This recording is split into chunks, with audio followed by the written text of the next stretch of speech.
Hi hello నమస్తే welcome to విజయ మా ఊరు ఆడియో బుక్స్ ఛానల్. నేను విజయలక్ష్మిని. ఫ్రెండ్స్, నవల స్రవంతిలో శ్రీమతి యద్దనపూడి సులోచన రాణి గారి నవల అవ్యక్తం ఆడియోగా వినిపిస్తున్నాను కదా. మరి ఈరోజు అవ్యక్తం నవల ఆడియో 8వ భాగం చివరి భాగం వినిపించబోతున్నాను. మరి ఆలస్యం చేయకుండా కథలోకి వెళ్ళిపోదాం పదండి. అరుస్తున్న మనవడికి భయపడి దీక్షితులు గారు నెమ్మదిగా గదిలో నుంచి బయటకు వెళ్ళిపోయారు. ఆనంద్ విజయ్ చేతిని వదిలించుకుని ఆయన వెంట గుమ్మం వైపు పరిగెత్తబోయాడు. విజయ్ ఒక్క అంగలో వచ్చి ఆనంద్ని చుట్టేసి పట్టుకున్నాడు. వదులు వదులు! ఆనంద్ కలబడి విడిపించుకోవడానికి పిచ్చివాడిలా అరుస్తూ శరీరం విడుచుకుంటున్నాడు.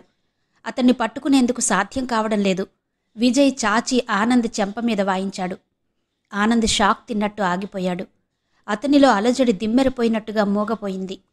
ఏంటి? నువ్వు నన్ను కొట్టావా? విజయ్, నువ్వేనా? ఆనంద్ చూపుడు వేలు చూపిస్తూ నమ్మలేనట్టు అంటున్నాడు. అను, నువ్వు పిచ్చి పట్టినట్టు చేస్తున్నావు. I'm sorry.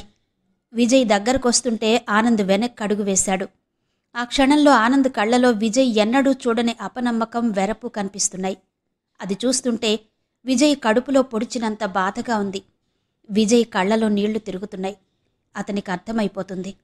ఆనంద్ని ఆ పేపర్లు, ఫోటోలు, వ్యాఖ్యలు కలవరపెట్టేశాయి. అతను తట్టుకోలేకపోతున్నాడు. అను, నీ ఒంటి మీద స్పృహ తెప్పించడానికి అలా చేశాను, అంతకంటే ఇంకేం లేదు. విజయ్ వచ్చి నచ్చ చెబుతున్నాడు. నా దగ్గరకు రాకు విజయ్. నాకంటే నువ్వు బలవంతుడివని నాకు తెలుసు. నీకు వార్నింగ్ ఇస్తున్నాను. నువ్వు నన్ను కొడతావా? నువ్వు నా ఫ్రెండ్వేనా? కాదు కాదు. అను, ప్లీజ్ అన్నాడు విజయ్. ఆపు, నా పేరుతో పిలవద్దు. అను చచ్చిపోయాడు. ఆనంద్ చేతికి అక్కడ టేబుల్ మీద అంతక్రితం మందు వేసుకోవడానికి మంచినీళ్లు తాగిన గాజు గ్లాస్ తగిలింది. ఆనంద్ అది తీసుకున్నాడు. నేను నీకు స్నేహితుడిని కాను అని అరిచాడు. అను, అలా అనకు. నాకు నీకంటే ఎక్కువ ఎవరూ లేరు అన్నాడు విజయ్. అబద్ధం! ఆనంద్ అరిచాడు. ఆ అరుపుతో పాటు అతని చేతిలో గ్లాసుని టేబుల్ మీద గట్టిగా బాదాడు. అది భళ్ళున సగానికి పగిలి ముక్కలై శబ్దంతో రాలాయి. విజయ్కి ఆనంద్ ప్రవర్తన ఆదుర్దాగా అనిపిస్తోంది. అతను బాధతో, కోపంతో చుట్టుకుపోయున్నాడు. ఉచితానుచితాలు ఇక తెలియవు. ఆ సమయంలో ఏం చేసినా చేస్తాడు. విజయ్ ఆనంద్ దగ్గరగా నడుస్తున్నాడు. విజయ్, దగ్గరికొచ్చావా నిన్ను చంపేస్తాను. చేతిలో సగానికి పగిలిన గాజు గ్లాసుని చూపిస్తూ అన్నాడు. అను, అది కింద పడే. నీకు మతిపోయిందా? విజయ్ పళ్ల బిగువున తెచ్చిపెట్టుకున్న శాంతంతో అన్నాడు. అవును, మతిపోయింది. ఈరోజు కాదు, నెల రోజుల క్రిందటే. విజయ్, నన్ను తాతయ్య మోసం చేశాడనుకున్నాను. నువ్వు కూడా చీట్ చేశావు. ఆనంద్ పెదవుల మీద విరక్తి నిండిన చిరునవ్వొచ్చింది. నా జీవితంలో ముఖ్యులు నా వాళ్ళు అని మీ ఇద్దరినీ నమ్మాను. మీ ఇద్దరూ నన్ను దగా చేశారు. నన్ను వెధవని చేశారు. ఛీ, ఈ లోకంలో న్యాయం లేదు. అంతా స్వార్థపరులే. అంతా మోసమే, పచ్చి మోసం. విజయ్, నువ్వు కూడా స్వార్థపరుడివే. ఎందుకిలా మిమ్మల్ని నమ్మిన వాళ్ళని మోసం చేస్తారు? మీకంతరాత్మ అనేది లేదా? అసలు మనుషులు ఎందుకలా మనసులో ఒకటి పెట్టుకుని బయటికి తియ్యగా మాట్లాడతారు? మనిషికి మధ్య సంబంధం ఎందుకంత గందరగోళంగా గజిబిజిగా ఉంటుంది? నిజాయితీ, మంచితనం ఈ రెండూ ఉంటే సాటి మనిషితో సంబంధం ఎంత సుఖంగా ఉంటుంది? మంచితనం ఒక్కటే మనిషికి మధ్య అనుబంధమని ఎందుకు నమ్మరు? ఎందుకిలా మానవ సంబంధాల్ని చిక్కుల ముడిచేసి ఎదుటివారిని క్షోభ పెడతారు? ఏం వస్తుంది మీకు? ఏం పొందుతారు మీరు? మనం కావాలని నమ్మిన వాళ్ళు మనల్ని నిలువున మోసం చేస్తే ఎలా ఉంటుంది? ఎలా అనిపిస్తుంది? ఏం విజయ్, ఎలా అనిపిస్తుంది నీకు? ఆనంద్ కనుబొమలెత్తాడు. నాకు ఇలా అనిపిస్తుంది. ఈ పాపిష్టి ప్రపంచంలో ఎందుకు బ్రతకడం? నన్ను మోసం చేసిన వాళ్ల దగ్గర నేనెందుకుండాలి? ఉండను. నేను మీతో మామూలుగా అస్సలుండలేను. నా వల్ల కాదు. ఆనంద్ గభాల్న ఆ పగిలిన గాజు ముక్కతో కడుపులో గట్టిగా పిడిగుద్దులా పొడిచేసుకున్నాడు. విజయ్ ఆ ప్రమాదం తెలిసి దగ్గరకొచ్చే లోపలే 4-5 సార్లు పొడిచేసుకున్నాడు. విజయ్ పట్టుకుని బలవంతంగా అతని చేతి నుంచి లాగి పడేశాడు. ఆ లాగడంలో విజయ్ చేతివేళ్లు చీరుకుపోయి రక్తం కారసాగింది.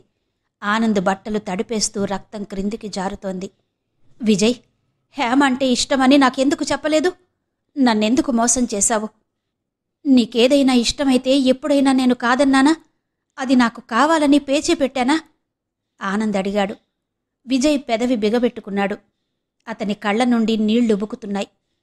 తాతయ్య నీ ఆస్తి దావాలో గెలిచి అదంతా నాదని చెప్పి నన్ను శ్రీమంతుడిని చేసి నిన్ను బికారిని చేశాడు. హేమ నన్ను నిలదీసింది. నేను జవాబు చెప్పలేకపోయాను. నేను నిన్ను మోసం చెయ్యలేదు. అవును విజయ్. అను. విజయ్ ఆనంద్ని భుజాన వేసుకుని హేమకి అంబులెన్స్ పంపమని ఫోన్ చేయసాగాడు. 36 గంటలు కొన ఊపిరితో కొట్టుమిట్టాడుతున్న ఆనంద్ను హేమ మృత్యువు ఒడిలో నుంచి యువతలకి లాగడానికి విశ్వ ప్రయత్నం చేస్తోంది. ఆ రోజు విజయ్ ఫోన్ చేయగానే హేమ అంబులెన్స్లో మరో డాక్టర్ని కూడా తీసుకొచ్చింది. వెంటనే ప్రాథమిక చికిత్స జరిపి నర్సింగ్ హోంకి తీసుకొచ్చింది. 36 గంటలు హేమ కంటి మీద కునుకు లేకుండా ఆనంద్ని కనిపెట్టుకుని ఉంది. అనుభవజ్ఞులైన డాక్టర్లొచ్చారు. 24 గంటలు దాటితే గాని చెప్పలేము అన్నారు. 24 గంటలు దాటాయి. ఆనంద్ పరిస్థితి ఇంకా క్షీణిస్తుంది. ఏడుస్తున్న దీక్షితులు గారిని రాజ్యలక్ష్మమ్మ గారు ఓదారుస్తున్నారు. ఆయన్ని బలవంతంగా తన ఇంటికి తీసుకెళ్లారు. విజయ్ మాత్రం ఆనంద్ పక్కనుంచి కదలలేదు. అతను మూర్తిభవించిన శిలలా ఉన్నాడు. హేమ అతని ముఖంలో ఒకే ఒక భావాన్ని చూస్తోంది. అది చెప్పలేని విషాదం.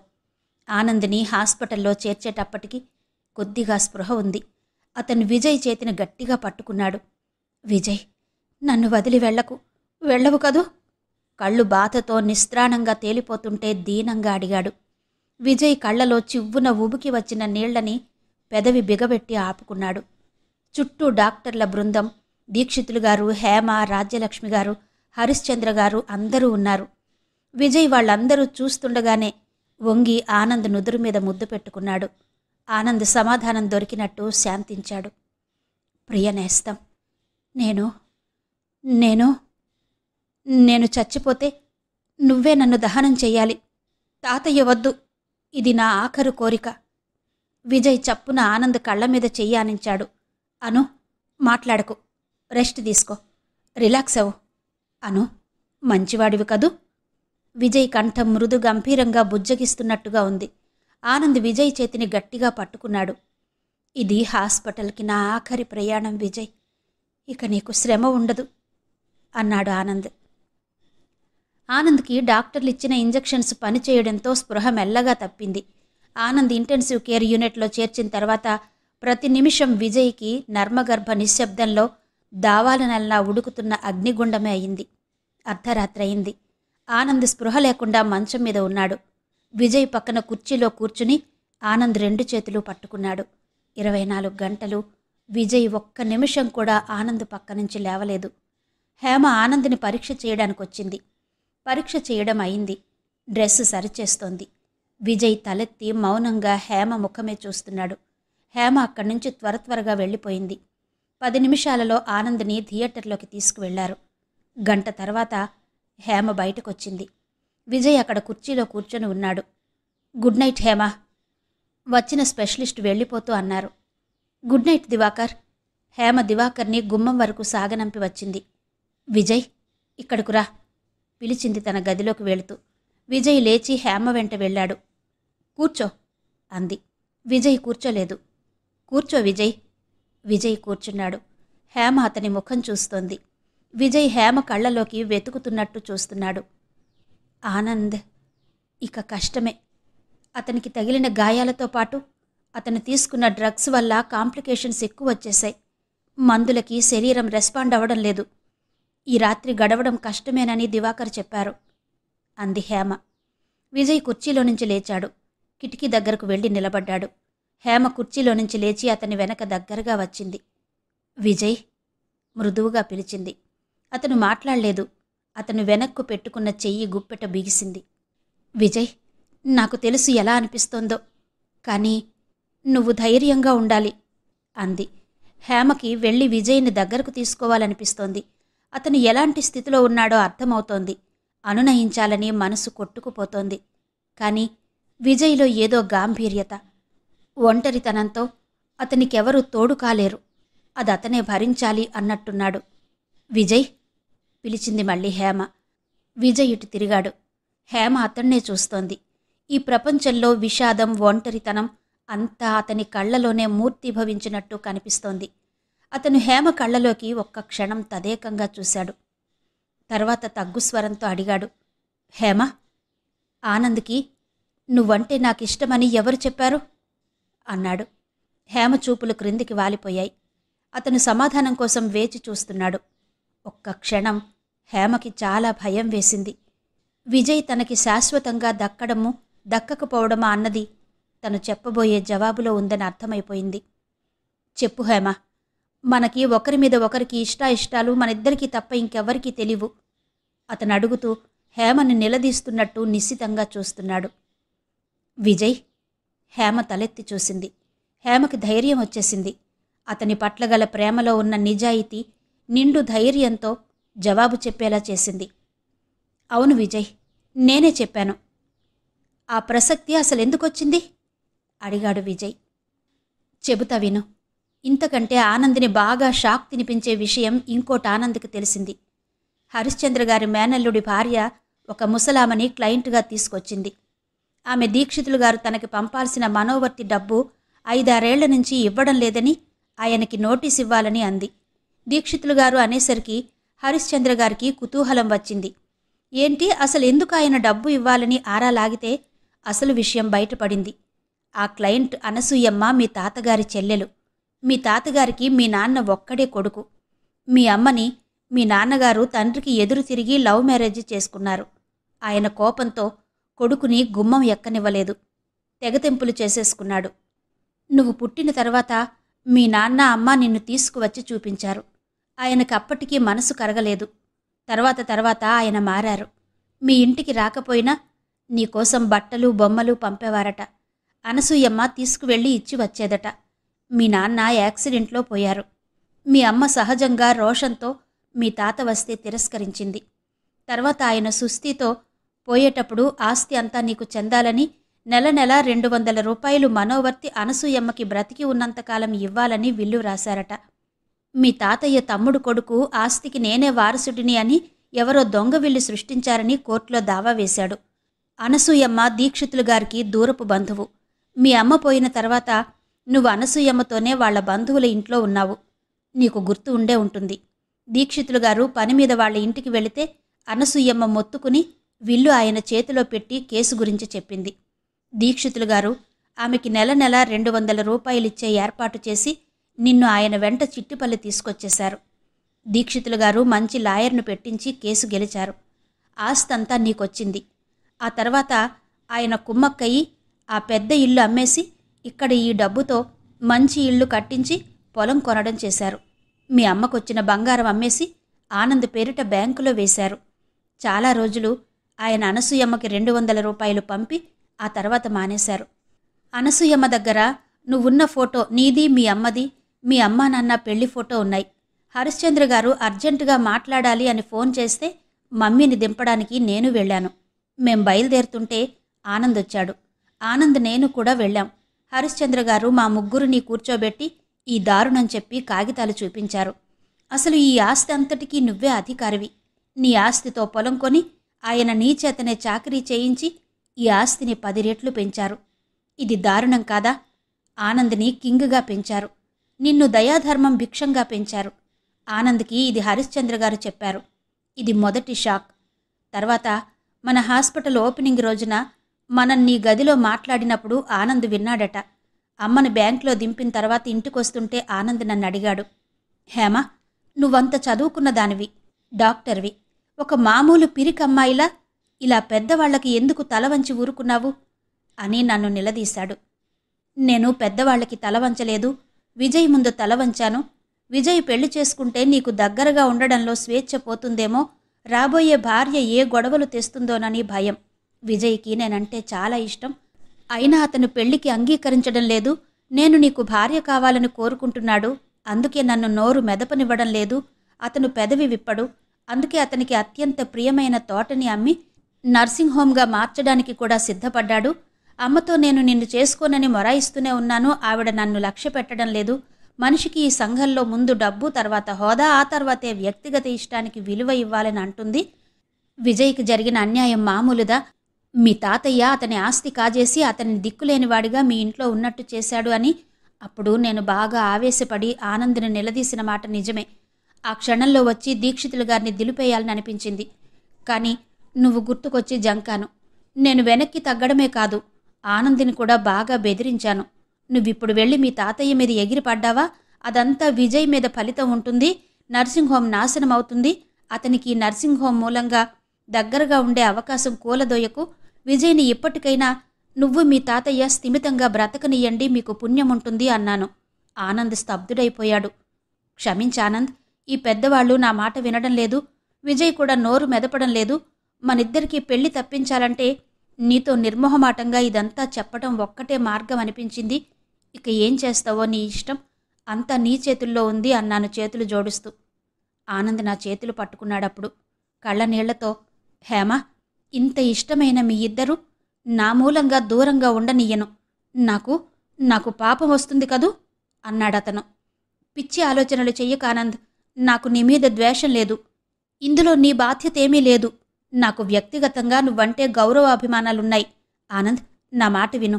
నువ్వు కాస్త నేను చెప్పిన పద్ధతులు పాటిస్తే నీ ఆరోగ్యం బావుంటుంది. మనిద్దరం డాక్టర్ పేషెంట్ కాదు, మంచి స్నేహితులం కూడా అని చెప్పాను నేను. థ్యాంక్స్ హేమా అన్నాడు ఆనంద్. ఆస్తి విషయం తాతయ్య మీదకి వెళ్ళి గొడవ చేస్తావా అని కూడా అడిగాను. ఇప్పుడేం చెయ్యను. ముందు మీ పెళ్లి జరిపించాలి నేను, తర్వాత ఆయన పని అన్నాడు ఆనంద్. నాకు మాట కూడా ఇచ్చాడలా. ఇంతలో ఈ పేపర్లో ఈ అపవాదులు, అసభ్యమైన వ్రాతలు, ఇది హరి పని అని అమ్మ కూడా అంది. నర్సింగ్ హోం మీద పెత్తనం విషయంలో హరి చాలా ఆశ పెట్టుకున్నాడు. అది ఆనంద్ జరగకుండా అడ్డుపడ్డాడని అందరి మీద ప్రతీకారం తీర్చుకున్నాడు అని చెప్పింది హేమ. విజయ్ పిలిచింది. విజయ్ కుర్చీలో టేబుల్ మీద మోచేతులు ఆనించి 2 చేతుల్లో తలదించుకున్నాడు. అతని భుజాలు కంపిస్తున్నాయి. విజయ్. హేమ కుర్చీలో నుంచి లేచి అతని దగ్గరకొచ్చింది. విజయ్ భుజాల ప్రకంపన చూస్తే హేమకి భయం వేసింది. విజయ్ ఏడుస్తున్నాడు. హేమ ప్రపంచంలో 8వ వింతని చూసినట్టు చూసింది. విజయ్ భయంగా పిలిచింది. విజయ్ జేబులో నుంచి రుమాలు తీసి ముక్కు తుడుచుకున్నాడు. అతను సంభావనం చేసుకుంటూ తలెత్తడానికి ప్రయత్నించాడు. కాని సాధ్యం కాలేదు. కుడి చేతిలోకి ముఖం దించుకుని అన్నాడు, హరిశ్చంద్ర గారు నన్నెందుకు పిలిచి చెప్పలేదు? ఇది నా స్వవిషయం కదా. మీరంతా కలిసి ఆ ఆనంద్ను చంపేశారు. అవును, అందరూ కలిసి చంపేశారు. ఎవడికి కావాలి ఆస్తి? ఆస్తి ఎవరిదైనా మా ఇద్దరికీ ఒక్కటే. మీరేదో నాకు గొప్ప ఉపకారం చేస్తున్నానని అనుకున్నారు. భయంకరమైన అపకారం చేశారు. నా జీవితంలో అమూల్యమైంది చంపేశారు. దీక్షితులు గారు, హరిశ్చంద్ర గారు, హరి, మీ అమ్మగారు అంతా. వాళ్లే కాదు, నువ్వు కూడా ఆనంద్ని చంపడానికి నీ బాణం విసిరావు. నువ్వంటే నాకిష్టమని ఆనంద్కి ఎందుకు చెప్పావు? నా మీద నీకిష్టం ఉంటే అది ఇంకొకరిని బాధ పెట్టకూడదు. అది తెలియలేదా హేమ? విజయ్, నాకిప్పుడు అర్థమవుతుంది. I'm sorry, really sorry. మీ క్షమాపణలు, పశ్చాత్తాపాలు నాకు ఆనంద్ ప్రాణం తిరిగి తెప్పిస్తాయా? నో, మీది తప్పు కాదు. నాది భయంకరమైన అపరాధం. ఆనందిని నేను దక్కించుకోలేకపోయాను. నేను స్వార్థపరుడినే. అసలు ఒక అమ్మాయిని నేను ఇష్టపడడం జరిగింది. అదే నా స్వార్థం. I hate myself. Vijay. Hema మోకాళ్ల మీద కూర్చుని విజయ్ చేతి మీద చెయ్యి వేసింది. ఆనంద్కి అయిన శరీర గాయాల కంటే విజయ్ మనసుకైన ఈ గాయం ఇంకా పెద్దదనిపిస్తోంది. అతని సంతోషాన్ని అందరూ కలిసి భళ్ళున బద్దలు చేసినట్టుగా అనిపిస్తోంది. అందరిలో ప్రథమ దోషి తనే. ఆ రోజు ఆనంద్ దగ్గర ఆస్తి అంతా విజయ్ దయి ఉండి అతను ఆ ఇంట్లో అంత కష్టపడి పెరిగినందుకు అది దోపిడిగా అనిపించి ఆవేశం వచ్చేసింది. తను పొరపాటే చేసింది, పెద్ద పొరపాటే. మనల్ని ప్రేమించేవారి మనసు గాయపరచడం కంటే పెద్ద తప్పు ఇంకేముంటుంది? హేమ దుఃఖంతో విజయ్ తొడమీద తల ఆనించేసింది. విజయ్, నన్ను క్షమించు. నువ్వన్నమాట నిజమే. ఈ క్షమాపణలు నీకెంతో ఇష్టమైన ఆనంద్ ప్రాణం పొయ్యలేవు. కానీ నాకు తెలీదు విజయ్, నాకు తెలీదు. ఇది అపరాధమైతే నువ్వే శిక్ష వేసినా స్వీకరిస్తాను. కానీ ఒక్కటి మాత్రం చెయ్యకు, నేను భరించలేను. హేమ ఏడుస్తూ అంజలి ఘటించింది. విజయ్ విస్మయంగా హేమను చూస్తున్నాడు. ఆమె కన్నీళ్లు అతని మనసును కరిగించేస్తున్నాయి. హేమ అంది, నువ్వు నన్ను ద్వేషించకు. అస్సలు భరించలేను నేను. అంతకంటే మృతప్రాయం నాకింకేం ఉండదు. చెప్పు, నన్ను ద్వేషించవు కదూ? ఆనందును దక్కించుకోవడానికి నా ప్రాణం పెట్టినట్టు ప్రయత్నిస్తున్నాను. అందులో నీకు అపనమ్మకం లేదు కదూ? అడిగింది హేమ. హేమ? విజయ్ వెంటనే హేమ తల మీద చెయ్యి వేశాడు. ఎందుకలాంటి పిచ్చి మాటలు మాట్లాడుతున్నావు? అడిగాడతను. నీకు తెలియదు విజయ్, మనిషికి ఎదుటివారి మీద అపనమ్మకం కలగకూడదు. కలిగితే అది ఎటువైపుకైనా మెరుపులా వెళుతుంది. ఎంత లోతునైనా కత్తిలా గుచ్చుతుంది. హేమ, హేమ! వంగి హేమ తలని భుజానికి అదుముకున్నాడు విజయ్. సిస్టర్ వస్తున్న అడుగుల చప్పుడయింది. హేమని విజయ్ వదిలేశాడు. హేమ చప్పున కళ్ళు తుడుచుకుని లేచి నిలబడింది. సిస్టర్ గుమ్మంలోకొచ్చింది. డాక్టర్, కొత్త పేషెంట్, యాక్సిడెంట్.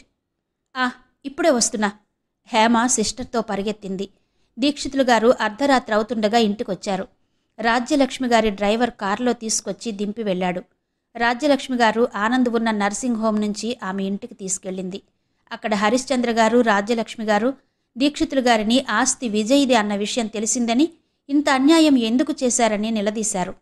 ఇప్పుడిక ఆస్తి విజయ్కి అప్పచెప్పక తప్పదు అని హరిశ్చంద్ర గారు చెప్పేశారు.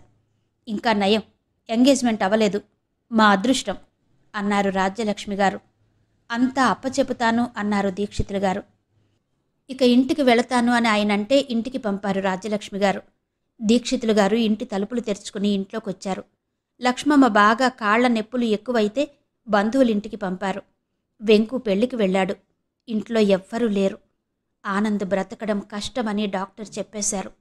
ఆనంద్ కోసం ఇదంతా తాను సంవత్సరాల తరబడి యుక్తులు కుయుక్తులతో పోగు చేశాడు. ఇది వాడికి దక్కలేదు.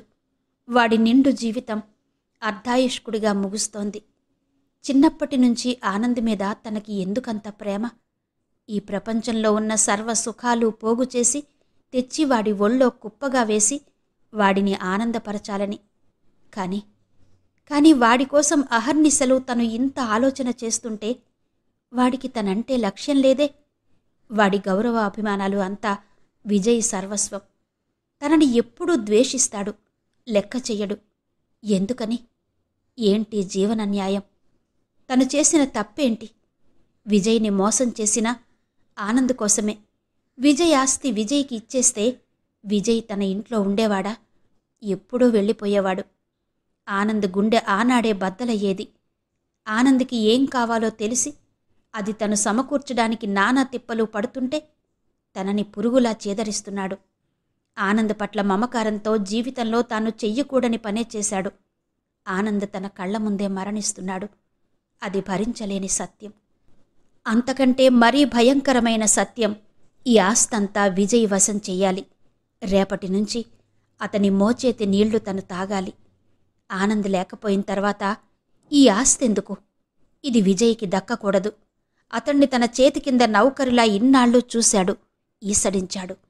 దిక్కులేనివాడివి, నేను నీకు అండగా ఉన్నాను అనే దర్పం, అహం అడుగడుగునా అతనికి తెలియచేశాడు. విజయ్ని ఆనంద్ ఎంత ఇష్టపడినా నువ్వు ఆనంద్తో ఎప్పటికీ సమం కావు అని గుర్తు చేస్తూనే ఉన్నాడు. ఇంట్లో నుంచి పొమ్మని ఈసడించాడు. ఆనంద్ని అతని నుంచి విడదీయాలని చూశాడు. భగవంతుడు ఆనంద్ని అతని నుంచి శాశ్వతంగా విడదీస్తున్నాడు. ఇది పేగు తీసిన బాధలా ఉంది. ఆనంద్ లేకుండా తను బ్రతకలేడు. ఆనంద్కి హేమతో వివాహం, నర్సింగ్ హోం స్థాపన అంతా ఆనంద్ భవిష్యత్తు సుందర హర్మ్యంలా కనిపించింది. కాని అదిప్పుడు పేక మేడలా కళ్ల ముందు కూలిపోయింది. దీక్షితులు గారు మెట్లెక్కి ఆనంద్ గదిలోకొచ్చారు. మనవడి మంచం, బట్టలు, పుస్తకాలు, టేబుల్, టీవీ, టేప్ రికార్డర్ అన్నీ అశ్రునయనాలతో తిలకించారు. ఆనంద్ గాజు ముక్కతో పొడుచుకోగానే కారిన రక్తం నేలమీద అంటగట్టి అలాగే ఉంది. లక్ష్మమ్మ, వెంకు లేకపోవడం వల్ల తొడవలేదు. ఆయన వంగి నేలమీద ఆ రక్తం చేత్తో తాకారు. ఆయన ఒక్కసారి భోరున ఏడ్చేశారు. నీకంటే ముందు వెళ్లవలసిన వాడిని నేనింకా తిష్ట వేసుకుని కూర్చున్నాను. నేనింకా ఏ దురదృష్టాలు చూడాలని? ఆయన కళ్లలో సామ్రాజ్యం కోల్పోయిన చక్రవర్తి మనస్తాపం కనిపిస్తోంది. ఆయన ఇల్లంతా తిరిగారు. విజయ్ గదిలోకొచ్చారు. అక్కడ టేబుల్ మీద విజయ్ తల్లితో ఉన్న ఫోటో కనిపించింది. దాన్ని ఆయన అక్కసుతో చూశారు. ఆయన కళ్ల నిండా ద్వేషం. అది భయంకరమైన జ్వాలలు సహస్ర ఫణి శిరస్సులా లేస్తోంది. ఆయన ఆ ఫోటో తీసి కిటికీలో నుంచి గిరాటు కొట్టారు.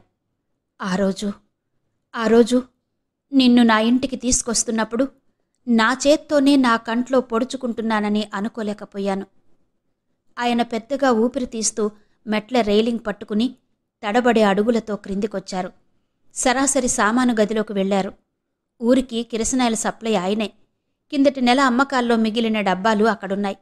ఆయన ఒక్కొక్కటి తీసుకొచ్చి ఇల్లంతా అన్నిటి మీద చల్లేశాడు. పైకి తీసుకువెళ్ళి విజయ్ గది నిండా అతని బట్టలు, పుస్తకాలు అన్నిటినీ వానలా తడిపేశాడు. తర్వాత అగ్గిపుల్ల గీసి విజయ్ బట్టల మీద, పుస్తకాల మీద పడేశాడు. అవి మండుతున్నాయి. పెట్టె తెరిచి విజయ్ సర్టిఫికెట్స్ తీసి ఆ మంటలో చించి కసిగా పడేస్తున్నాడు. ఆయన వెళ్లడానికి వెనక్కి తిరిగాడు. మంట గదిలో చుట్టూ వ్యాపించి ఆయనను చుట్టేసింది. అవి దగ్గరకొస్తున్నాయి. ఆయన హాహాకారాలు చేస్తూ తప్పించుకోవడానికి చూస్తున్నాడు. అవి దగ్గరకొస్తున్నాయి. మృత్యువు కోరల్లా, చేతుల్లా అన్ని వైపుల నుంచి వికటాట్టహాసం చేస్తూ ఆయన దగ్గరగా, అతి దగ్గరగా వస్తున్నాయి. ఆయనకి మతిపోయినట్టయింది. ఆపద వచ్చి భయం వేసిన అన్ని వేళల్లోనూ ఆయన వెళ్లడానికి వెనక్కి తిరిగాడు. మంట గదిలో చుట్టూ వ్యాపించి ఆయనని చుట్టేసింది. అవి దగ్గరకొస్తున్నాయి. ఆయన హాహాకారాలు చేస్తూ తప్పించుకోవడానికి చూస్తున్నాడు. అవి దగ్గరకొస్తున్నాయి. మృత్యువు కోరల్లా, చేతుల్లా అన్ని వైపుల నుంచి వికటాట్టహాసం చేస్తూ ఆయనకి దగ్గరగా, అతి దగ్గరగా వస్తున్నాయి. ఆయనకి మతిపోయినట్టయింది. ఆపద వచ్చి భయం వేసిన అన్ని వేళల్లాగానే ఆయన ఇప్పుడు కూడా అప్రయత్నంగా గొంతెత్తి, విజయ్, విజయ్, ఎక్కడ నువ్వు? త్వరగా రా అంటూ అరవసాగారు. ఆయన అరుపులు ఆక్రందనలయ్యాయి. ఆ తర్వాత మెల్లగా అవి ఆగిపోయాయి. మంటలు ఇంట్లో పైభాగం నుంచి హద్దు అదుపు లేకుండా అగ్ని వరదలా ప్రవహిస్తూ కిందికి వ్యాపించసాగాయి. తెల్లవారుజామవుతోంది. విజయ్ అదే కుర్చీలో నిశ్శబ్దంగా కూర్చుని వేచి చూస్తున్నాడు. గదిలో ఉన్న గోడ గడియారం చూపే ఒక్కొక్క సెకను మృత్యుదేవత ఆగమనం తెలిపే ఢంకా బజాయింపులా ఉంది. హేమ ఆనంద్ దగ్గరే ఉంది. మళ్లీ పెద్ద డాక్టర్లెవరో వచ్చారు. సిస్టర్స్ హడావిడిగా థియేటర్లోకి బయటికి ఏవో తీసుకువెళుతూ తిరుగుతున్నారు. చాలాసేపవుతుంది. విజయ్ ఉక్కులాంటి ఆత్మ సంయమనంతో వేచి చూస్తున్నాడు. తెల్లవారుజామైంది. విజయ్ లేచి వెళ్లి కిటికీ దగ్గర నిలబడ్డాడు. ఇంతలో హేమ వచ్చింది. అడుగుల చప్పుడు విని తిరిగి చూశాడు. హేమ ముఖం బడలికతో వడలిపోయి ఉంది. విజయ్ హేమ వైపే చూస్తున్నాడు. విజయ్! హేమ చెయ్యి చాచింది. కళ్ల నిండా నిండిన నీళ్లు జలజలా చెంపల మీదకి జారుతున్నాయి. విజయ్ హేమ దగ్గరకొచ్చాడు. హేమ కళ్లలోకి వెతుకుతున్నట్టు చూస్తున్నాడు. ఒక భయంకర సత్యం హేమ పెదవుల మీద శాసనంగా చదవబోతున్నట్టు అతని కళ్ళు వేచి చూస్తున్నాయి. విజయ్! ఆనంద్కి గండం గడిచింది. మందులకి రెస్పాన్స్ ఇస్తున్నాడు. పరిస్థితి మెల్లగా స్టడీ అవుతోంది. డాక్టర్ గారు ఇక పర్వాలేదని చెప్పారు. విజయ్ చేతులు వెంటనే హేమ భుజాల్ని గుచ్చి బలంగా పట్టుకున్నాయి. ఏంటి? అన్నాడు. ఆనంద్ తట్టుకున్నాడు. విజయ్, ప్రమాదం గడిచింది. ఏంటి? హేమ, నిజంగానా? నువ్వు చెప్పేది నిజమేనా? విజయ్ నమ్మలేనట్టు చూశాడు. నేను చాలా అదృష్టవంతురాల్ని కదూ అంటూ ఉండగానే హేమకి ఉద్ధృతంగా ఏడుపొచ్చేసింది. ఆనంద్కి ఏదైనా అయి ఉంటే జన్మలో నువ్వు నా ముఖం ఇక చూసేవాడివి కాదు, నాకు తెలుసు అంటూ ఏడుస్తోంది హేమ. హేమ! విజయ్ చప్పున హేమ తలని దగ్గరకు తీసుకున్నాడు. అప్పటికే హేమకి స్పృహ తప్పింది. వడలిన తోటకూర కాడలా అతని చేతుల్లో ఒదిగిపోయింది. హేమ! హేమ! విజయ్ చెంపలు తట్టి పిలిచాడు. చప్పున తీసుకువెళ్లి గాజు కూజాలో నీళ్లు తీసి ముఖాన చిలకరించాడు. హేమ కళ్ళు తెరిచింది. ఏమైంది? అంది. విజయ్ హేమని కుర్చీలో కూర్చోబెట్టాడు.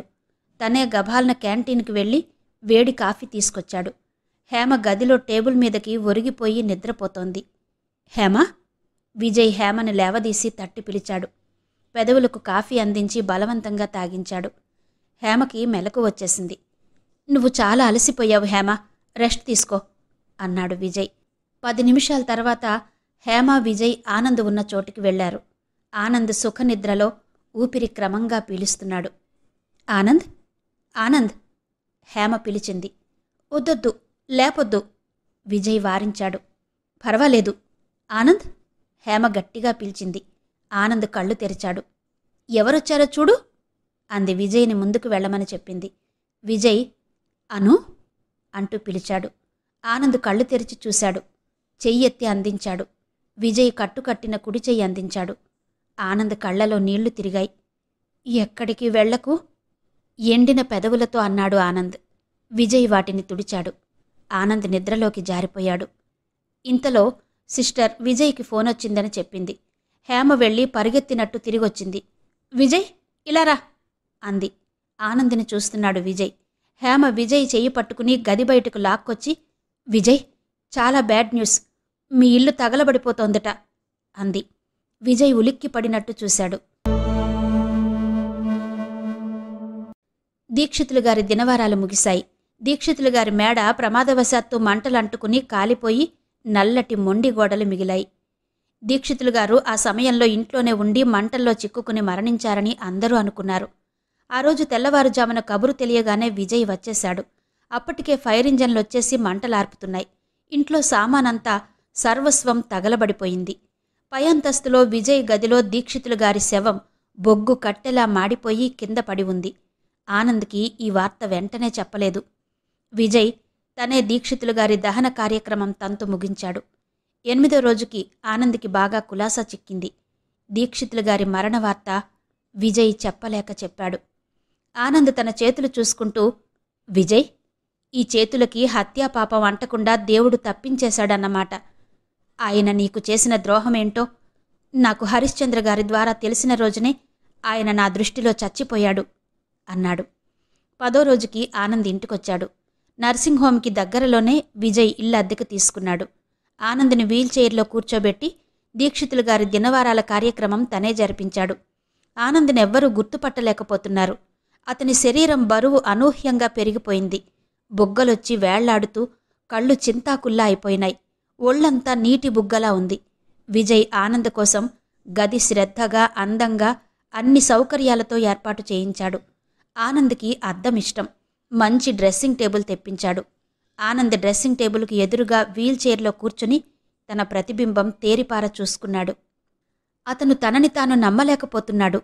ఎవరి ఊబశరీరం, బానపొట్ట ఉన్న వికృత వ్యక్తి? ఆనంద్ తన రూపం తానే భరించలేకపోతున్నాడు. భగవంతుడు తనని దగా చేశాడు, పూర్తిగా ద్రోహం చేశాడు.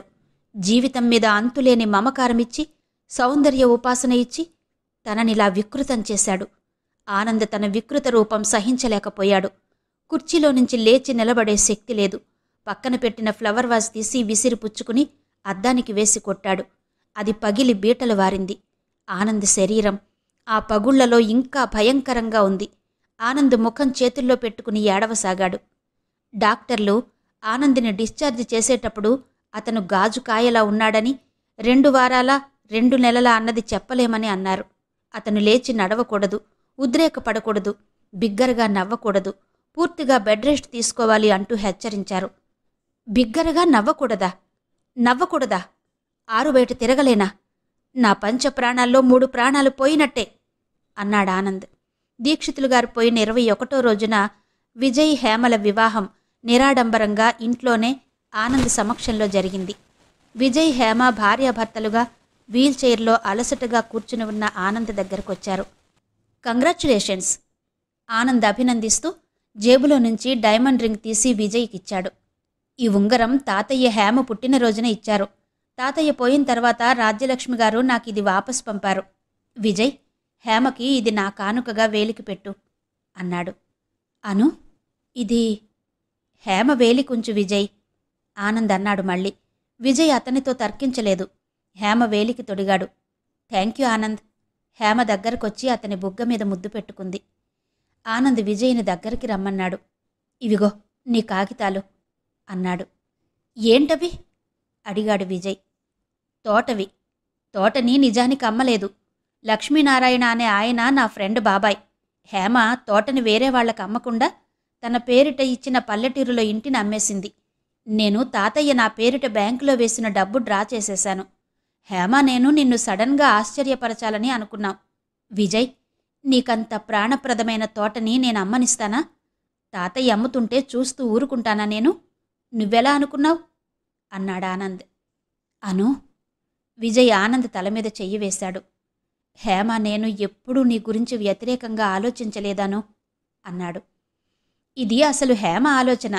తోట గురించి నువ్వు పడే శ్రమ తప్పించాలని నాకెప్పటినుంచో ఉంది. అందుకే నేను హేమకి ఈ రహస్యంలో సహకరించాను. విజయ్, హేమకు నాకు మా ఇద్దరికీ నువ్వంటే ఇష్టం. ఒక్కసారి హేమ నీకు తనంటే ఇష్టమని చెప్పినప్పుడు చాలా ఈర్ష్య అనిపించింది. నా నుంచి హేమ నిన్ను కాజేసినట్టు బాధ కలిగింది. కానీ హేమ అంటే నీకిష్టమని గుర్తుకొచ్చిన కొద్దీ నాకు హేమ అంటే అభిమానం పెరిగింది. విజయ్, హేమకి థ్యాంక్స్ చెప్పవా? ఆనంద్ అడిగాడు.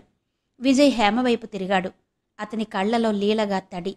విజయ్ ఒక చెయ్యి ఆనంద్ చేతిని, మరో చెయ్యి హేమ చేతిని పట్టుకుంది. అతని కంఠం గాద్గదికమవుతోంది. ఇంతలో రాజ్యలక్ష్మి గారొచ్చి అతిథులొచ్చారని పరిచయం చెయ్యాలి అంటూ హేమని విజయ్ని తీసుకువెళ్ళింది. ఆనంద్ దూరంగా నూతన వధూవరులుగా జంటగా ఈడు జోడుగా కనిపిస్తున్న విజయ్ని హేమని కళ్ళారా తృప్తిగా చూసుకున్నాడు. అతనికి భరించలేని అలసటగా ఉంది. ఆకాశంలో విహంగల్లా స్వేచ్ఛని ప్రేమించే అతని మనసుకి ఈ శరీరం ఒక భయంకరమైన బందికానలా అనిపిస్తోంది. అతనికి తన కోసం మృత్యువు ఎదురు చూస్తోందని తెలుసు. కాని అతను భయపడడం లేదు. సగర్వంగా ఉన్నాడు. అతను ఎప్పుడూ ఎవరికీ తలవంచలేదు. ఇప్పుడు మృత్యువుకి భయపడడం లేదు. మృత్యువుని తలుస్తూ, ప్రియదేవత, ఇక నీదే ఆలస్యం. నేను సిద్ధంగా ఉన్నాను కళ్ళు మూసుకుంటూ అనుకున్నాడు ఆనంద్. దూరంగా హాలు ఖాళీ అయిపోయింది. అతిథులందరూ వెళ్ళిపోయారు. రాజ్యలక్ష్మి గారు, హరిశ్చంద్ర గారు కూడా వెళ్ళిపోయారు. హేమ, విజయ్ వారిని పంపి లోపలి గదిలోకొచ్చారు. విజయ్, హేమ పిలిచింది. విజయ్ హేమ వైపు చూశాడు. నేను చాలా సంతోషంగా ఉన్నాను. అసలు ఇంకా ఇది కళా నిజమా అన్నట్టుంది. నన్ను నేను నమ్మలేకపోతున్నాను అంది. విజయ్ హేమని చూస్తున్నాడు. ఆత్మానందంతో హేమ ముఖం అతనింతవరకు ఎప్పుడూ చూడని సోయగంతో కళకళలాడుతోంది. విజయ్ హేమ పైటపై ఉన్న మంగళసూత్రాలు చేతిలోకి తీసుకుని చూస్తున్నాడు. అతను మృదు గంభీర స్వరంతో, హేమ, నేను నమ్మలేకపోతున్నాను. స్తబ్దుగా ఉన్న నా జీవితంలోకి నీ రాక అలజడి తెచ్చింది. తుఫాను సృష్టించింది. వరదలా ముంచింది. చివరికి ఒక అద్భుతమైన తీరానికి నా జీవితాన్ని ఇలా చేర్చింది అన్నాడు. హేమ సంభ్రమంగా చూస్తోంది. విజయ్ తనలా, ఆనంద్లా, మమ్మీలా, అందరిలా తన మనసులో మాట బయటకు చెప్పేస్తున్నాడు. అతని ముఖంలో ఆనందం, చిరునవ్వు అతని మగసిరిని రెట్టింపు చేసినట్టుంది. హేమ ఒకసారి చుట్టూ చూసింది. అక్కడెవరూ లేరు. విజయ్ మెడ చుట్టూ చేతులు వేసింది. విజయ్, ఇప్పుడు చెప్పు అంది. ఏమని? ఇన్నాళ్ళు నీ నుంచి నేను ఏది వినాలని కోరుకుంటున్నానో అది అంది. విజయ్ చిరునవ్వుతో హేమను దగ్గరకు తీసుకున్నాడు. ప్రత్యేకంగా చెప్పాలా హేమ? అతని పెదవులు హేమ నుదుట మీద ఆనాయి. కర్ఫ్యూ రోజు ఆ రాత్రే మనసా వాచా నీ వాడినైపోయాను హేమ అన్నాడు. హేమ తను కోరుకున్నది విన్న అమృత ఘడియలుగా ఆనందంగా అతని గుండెల మీద తల ఆనించి కళ్ళు మూసుకుంది. ఇంతలో దూరంగా అవతలి గదిలో నుంచి పెద్దగా, డాక్టరమ్మా, త్వరగా రండి. లక్ష్మి పెద్దగా కంగారుగా అరవడం వినిపించింది. హేమ, విజయ్ చెయ్యి పట్టుకుని హాల్లోకొచ్చారు. ఆనంద్ బాబుని చూడండి, నాకు భయం వేస్తోంది అంది లక్ష్మమ్మ ఏడుస్తూ. హేమ ఆనంద్ కూర్చున్న వీల్చైర్ దగ్గరకు పరిగెత్తింది. విజయ్ కూడా గబగబా వెంటే వచ్చాడు. ఆనంద్ తల పక్కకి ఒరిగిపోయి ఉంది. హేమ అతన్ని చెయ్యి తీసుకుని నాడి పరీక్ష చేసింది. విజయ్ కళ్ళెత్తి ఆదుర్దాగా చూసింది. విజయ్కి అప్పటికే అర్థమైంది. అతను పెదవి బిగించి కళ్లలోకి రాబోతున్న నీళ్లని నిగ్రహించుకున్నాడు. అది ఆనంద్ పెట్టిన షరతు. విజయ్ వీల్చైర్లో ఉన్న ఆనంద్ శవాన్ని 2 చేతులతో ఎత్తి అపురూపంగా తీసుకువచ్చి అతని మంచం మీద పడుకోబెట్టాడు. మంచం మీద కూర్చుని ఆనంద్ చల్లటి చేతిని తన 2 చేతుల్లోకి తీసుకుని తదేకంగా చూస్తున్నాడు. ఎన్నెన్ని జ్ఞాపకాలు! తాతయ్యని ఏడిపించడానికి ఎన్నిసార్లు ఇలా ప్రాణం పోయినట్టే ఊపిరి బిగబట్టి నిటారుగా పడుకుని నాటకం చేసేవాడు. చిన్నప్పుడు తోటలో కనిపించకుండా దాక్కుని తనని ఆదుర్దా పెట్టిన ఆనంద్ ఆనంద్ ఆనంద్ అని తను గొంతు చించుకుని అరుస్తుంటే ఏ చెట్టు చాటు నుంచో కిలకిలా నవ్వుతూ వచ్చేవాడు. తనకి కోపం వచ్చేది కాదు. ఆనంద్ ఏ ఆయాసం ఎటాకు వచ్చి ఊపిరందక తనని పిలవలేక సతమతమవటం జరగనందుకు సంతోషంగా ఉండేది. ఆనంద్ పేరుకు తగ్గట్టే తను మనసులో ఆనందమంతా ఎదుటివారి మీద గుమ్మరించి సంతోషపడేవాడు. హేమ విజయ్ దగ్గరకొచ్చింది. ఆనంద్ ముగింపు దగ్గర్లోనే ఉందని తెలుసు. కాని ఇంత తొందరలో ఇంత హఠాత్తుగా వస్తుందని అనుకోలేదు. హేమ మరణించిన ఆనంద్ని తదేకంగా చూస్తున్న విజయ్ భుజం మీద చేయి ఆనించింది. విజయ్ మనసులో ఏర్పడిన లోటు హేమకి బాగానే అర్థమవుతోంది. ఆనంద్, విజయ్, ఈ ఇద్దరి స్నేహం ఒక అపురూపం. వీరి స్నేహం ఎంతమందికి ఈర్ష్యని రేకెత్తించింది. తమకి లేని అదృష్టమేదో ఆ ఇద్దరి స్వంతం అనిపించేది. అంత నిజాయితీగా, అంత అంకితంగా, అంత ప్రేమాభిమానాలతో కంచుకోటలా ఒకరికి ఒకరు ఉండగలగడం అరుదే. వాళ్ళిద్దరూ ఏకభావంతో, ఐకమత్యంతో ఒకరికి ఒకరు తోడుగా, జంటగా మిగతా ఈ లోకాన్ని గమనించేవారు. వాళ్ల స్నేహాన్ని బద్దలు చెయ్యాలని చాలామంది చూశారు. స్వయంగా దీక్షితులుగారే ఆయన జీవితమంతా పోరాటం జరిపి పరాజయం పొందారు. హేమ విజయ్ తలమీద చెయ్యి వేసింది. ఒక్క క్షణం తర్వాత 2 చేతులతో అతని తలని తన పొట్టకి ఆనించుకుంది. హేమా, విజయ్ దుఃఖభారంతో అన్నాడు. అతని ఏడుపుని శక్తి అంతా కూడదీసుకుని నిగ్రహించుకోవడానికి వ్యర్థ ప్రయత్నం చేస్తున్నాడని తెలుస్తోంది. అతని తల నిమురుతూ తగ్గు స్వరంలో అంది, విజయ్, ఈ జీవితం ఉందే, ఇది ఎప్పుడూ మనకి ఏ కానుక ఇస్తుందో తెలీదు. మళ్ళా ఎప్పుడు హఠాత్తుగా మన నుంచి మనకు ప్రియమైనది ఏదైనా మన నుంచి తీసుకుంటుందో అది మనకు తెలీదు. ఆ అదృశ్య మహాశక్తి ముందు తల వంచడమే మన కర్తవ్యం అంది. హేమ. విజయ్ భార్య నడుం చుట్టూ చేతులు పెనవేశాడు. అతనికి హేమ చేతి స్పర్శ ధైర్యమిస్తోంది. ఆనందిని పోగొట్టుకున్న లోటు, దుఃఖం తీర్చగలిగింది హేమ సాన్నిధ్యం ఒక్కటే అని అర్థమవుతోంది. అతని తలని ఆమె పొట్టకి మరింత గట్టిగా ఆనించుకుని కళ్ళు మూసుకున్నాడు. హేమ కళ్ళ నుంచి కూడా నీళ్లు జాలువారుతున్నాయి. అదండి, స్నేహానికి ప్రతిరూపంగా నిలిచిన విజయ్ ఆనంద్లలో ఆనంద్ జీవితం అలా ముగిస్తే, విజయ్ హేమ ఒక్కటయి వాళ్ల జీవితం సుఖాంతమైంది. మరి ఈ ఆడియో మీద మీ అభిప్రాయం తప్పకుండా తెలియజేస్తారు కదూ. మీ అభిప్రాయాల కోసం ఎదురు చూస్తూ విజయలక్ష్మి.